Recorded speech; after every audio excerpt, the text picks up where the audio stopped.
The values of ethics, ये important, फिर से आज 15 क्वेश्चन की डिस्कशन कर लेते हैं। Value and ethics help us build good. जो वैल्यू और एथिक्स है वो हमारे क्या ग्रोथ करेगा, मतलब किस चीज़ में नॉलेज बढ़ाएगा, हमारा कैरेक्टर में।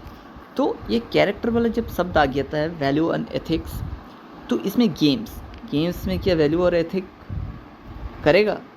ऑप्शन ए में। बी में है बिहेवियर, ये आपके कैरेक्टर को शो करता है, बिहेवियर। सी स्टडीज़, तो ये स्टडीज़ पढ़ाई में, ठीक है। डी रेंट, तो वैल्यूज़ एंड एथिक्स जो है वो हमारी बिहेवियर में शो करेगा, तो इसमें option B is a correct answer.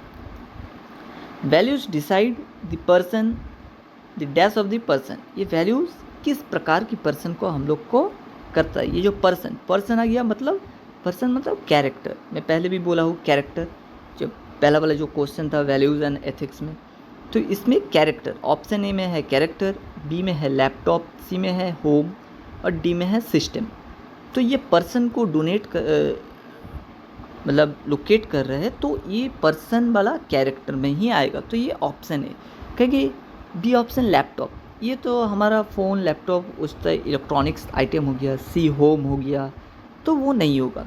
D system, same thing, laptop system same होता है, इसीलिए ऑप्शन डी भी नहीं होगा।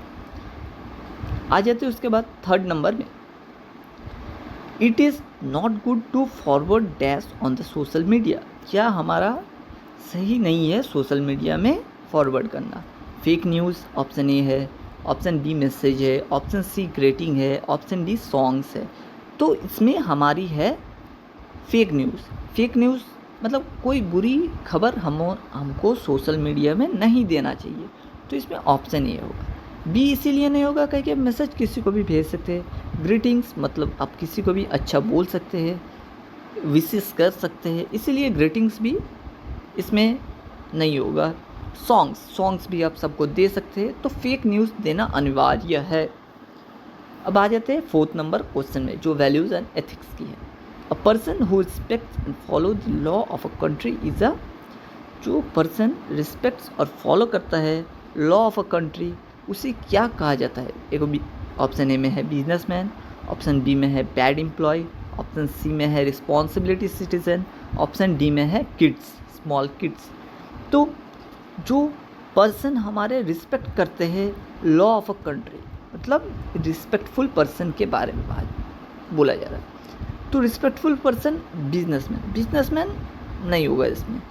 बैड एम्प्लॉय, खराब एम्प्लॉय तो एकदम ही नहीं होगा। थर्ड नंबर पे आता हूँ ऑप्शन सी रिस्पॉन्सिबल सिटीज़न, जो हमारा सिटीजनशिप है, कोई आदमी है, तो उसे ही हमारा कहा जाएगा law of a country. A person who respects and follow, जो रिस्पेक्ट और फॉलो करता है उसे ही कहा जाता है रिस्पॉन्सिबल सिटीजनशिप। और स्मॉल किड्स भी नहीं होगा, कहीं ये रिलोकेट नहीं कर रहा। 5 नंबर क्वेश्चन देखते हैं। Rita found someone wallet in a office, she give it to a office manager, this shows that she is a open minded, honest and responsible, kind या नॉन जजमेंट। जो मैं आपको बोल रहा हूँ था वो नॉन जजमेंट ये नहीं होगा। काहे नहीं होगा? ये उसको लोकेट नहीं करता, इसमें बिहेवियर लोकेट कर रहा है। बिहेवियर मतलब ओपन माइंडेड एक हो सकता है, पर ओपन माइंडेड भी नहीं होगा, क्योंकि ऑप्शन बी में थोड़ी ज़्यादा है, ऑनेस्ट है, रिस्पॉन्सिबल है, क्योंकि because Rita is a honest girl. Honest होने के कारण ये हमारा बी ऑप्शन को ही शो कर रहा है। काइंड इसीलिए नहीं होगा क्योंकि वो ईगो हो रहा है, ईगो में काइंड हो सकता है, पर इसमें honest and responsible is the best option for going in the 5 number question. अब हमारा कॉन्स्टिट्यूशन के बारे में कुछ गाइडेंस और प्रिंसिपल्स की क्वेश्चन देख लेते हैं। The constitution of India is called, जो कॉन्स्टिट्यूशन है इंडिया के उसे क्या भारतीय एकेडमी कहा जाता है, भारतीय संविधान कहा जाता है, नोवेल कहा जाता है या न्यूज़पेपर? भारतीय एकेडमी जो नहीं होगा, बिकॉज ये एक इंस्टीट्यूट की नाम है। भारतीय संविधान ये होगा एज बिकॉज यही हमारा इंडिया की कॉन्स्टिट्यूशन को शो कर रहा है। नोवेल इसीलिए नहीं होगा क्योंकि ये आपकी बुक्स रिलेट्स आ जाती है, न्यूज़पेपर भी नहीं होगा बिकॉज ये भी आपकी पेपर की रिलेट्स में आ जाता है। 7 number question, India is a sovereign country that mean that it makes its own. India हमारा एक सॉवरेन कंट्री है जो हमारा क्या ग्रोथ करता है, क्या अपनी से क्षमता रखता है बनाने का, money, state, election, rules and decision, ये 4 ऑप्शन है।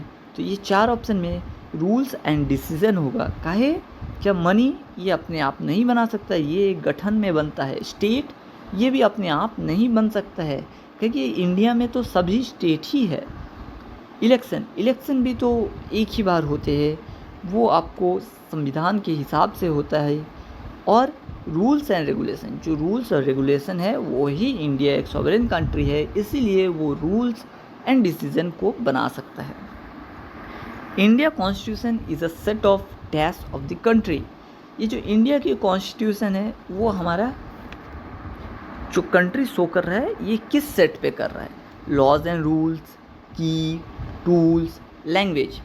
तो ये जो कॉन्स्टिट्यूशन है ये laws and rules and decision ये सब में जब ही आएगा वही ऑप्शन करेक्ट होगा। इसमें ऑप्शन ए ही करेक्ट होगा, बी इसीलिए करेक्ट नहीं होगा, वो कीज़ है, चाबी हो गया, टूल्स, अब नट उट खोलने वाला जो टूल्स रहता है वो भी नहीं होगा। लैंग्वेज भी यहाँ पे नहीं होगा। इसमें लॉज एंड रूल्स, जब भी आपके कॉन्स्टिट्यूशन पर क्वेश्चन रहेगा उस क्वेश्चन में आप देखिए कि लॉज, रूल्स, फिर यही सब क्वेश्चन उसमें सूट करेगा। Mister Johnson wants to employ an 8 years old girl for household work in India, ठीक है, which fundamentally would not allow. ये एक 8वीं साल की एक गर्ल को काम करवा रहा है, तो इसमें कौन सी ऑप्शन आपको नहीं लगता होगा वो पहले हम लोग देख लेते हैं। राइट टू इक्वलिटी, इसमें इक्वलिटी का कोई भी सवाल नहीं उठता है। Right to freedom of religion, यहाँ पे रिलीजन का भी कोई सवाल नहीं उठता। राइट अगेंस्ट एक्सप्लॉयशन, यही ऑप्शन सही होगा बिकॉज वो एक अंडर एज गर्ल है, 18 साल नहीं होने से उसे वर्क में नहीं लगाया जा सकता, इसीलिए ये ऑप्शन होगा राइट अगेंस्ट एक्सप्लॉयशन। और जो 8वीं और जो आपकी 4th नंबर की क्वेश्चन है उसमें आती है आपकी राइट टू इन्फॉर्मेशन। इसमें इन्फॉर्मेशन की बात नहीं हो रही है बिकॉज वो यहाँ पे राइट्स की बात हो रही है, ठीक है। 10th नंबर हम लोग क्वेश्चन देख लेते हैं। Which fundamental rights allowed to free visit a temple, church, mosque for a pray. यहाँ पे हमारे बोल रहे हैं कोई एक रिलीजियन जो टेम्पल, चर्च, मॉस्क्यू जाएगी प्रे करने के लिए। इसमें राइट टू इक्वलिटी, ये इक्वलिटी के सवाल नहीं होता। राइट टू एडुकेशन का भी सवाल नहीं होता। राइट अगेंस्ट एक्सप्लॉयशन, ये राइट अगेंस्ट एक्सप्लॉयशन का भी सवाल नहीं होता। Right to freedom of religion, ये रिलीजन वाला ऑप्शन ही सही है, डी नंबर, बिकॉज यहाँ पे आपको 3 रिलीजन को ही शो कर रहे हैं, इसीलिए ये रिलीजन के ही क्वेश्चन है। आइए 11 नंबर क्वेश्चन देखते हैं। Addiction of harmful smoke, gas, chemicals to the environment in large quantities is called, जो हार्म कर रहे हैं हमारा इन्वायरमेंट को ये गैस केमिकल से, तो गैस और केमिकल से जो स्मोक्स ये जो कर रहे हैं इसमें कौन सी ऑप्शन करेक्ट होगा। Option A air, option B pollution, option C wind, option D storm. तो पहली number addiction to harmful smoke, ये स्मोक निकल रहा है, गैस निकल रहा है, केमिकल निकल रहा है जो हमारे इन्वायरमेंट को ख़राब कर रहा है। तो ये हमारी एक लार्ज क्वांटिटी में पोल्यूशन हो रहा है, जो आजकल आप देख ही रहे हैं, जो दिल्ली से है, दिल्ली में कितना पोल्यूशन बढ़ गया।